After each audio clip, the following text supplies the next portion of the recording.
from the gateway to showbiz glory. This is Hollywood 411. The upcoming episode of Terminator, the Sarah Connor Chronicles. And joining me now is Stephanie Jacobsen, who plays Jessie on the show.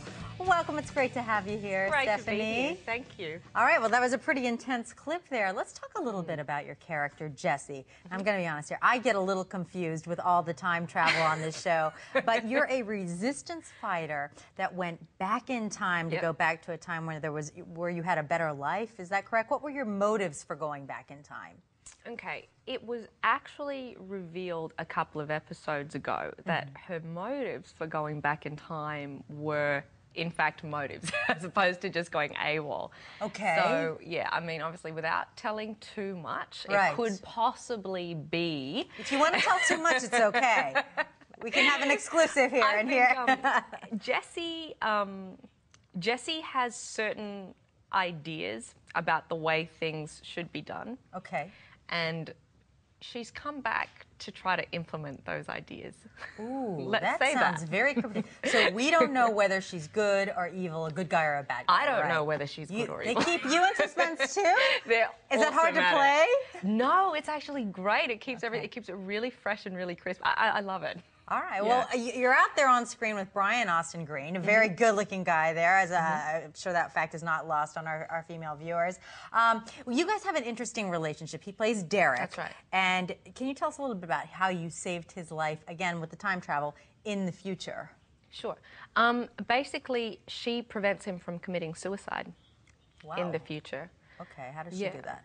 Well, basically, she finds him about to put a bullet in his own head and she shuts that right down. Well, thank God for her. Long live Jessie. All right. And so she diverts his attention. Now, you're no stranger to sci-fi because you also have done Battlestar Galactica, Razor, the telefilm, right? Now, tell us about this role. Again, with the sci-fi genre, is that something you gravitate toward? And is that like a specialty of yours, or is it just the strong female characters that you find a lot in sci-fi that you like? You know what? It wasn't a conscious choice to begin with, but once I started doing it, I realized that I really loved it.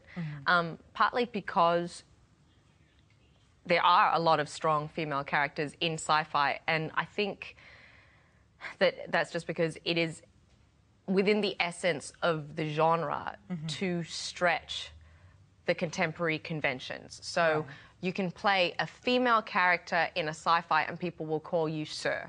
Right. You can be a young, small woman in sci-fi and be just as capable and just as lethal as a man who, you know, weighs 3 times as much as you. I love that. Right. That's hot. And then it's also the fact that I love running around with dirt smeared on my face and big guns. There's that too. But looking beautiful doing it with big guns. Pouting, Stephanie, thank you so much for coming on the show. You're so welcome. It's been an absolute pleasure. Lovely to meet you too. Enjoy your time in California. She's Thank a newbie, you. folks, only out here less than a year. You can catch an all-new episode of Terminator, the Sarah Connor Chronicles, Mondays at 8, 7 Central on Fox.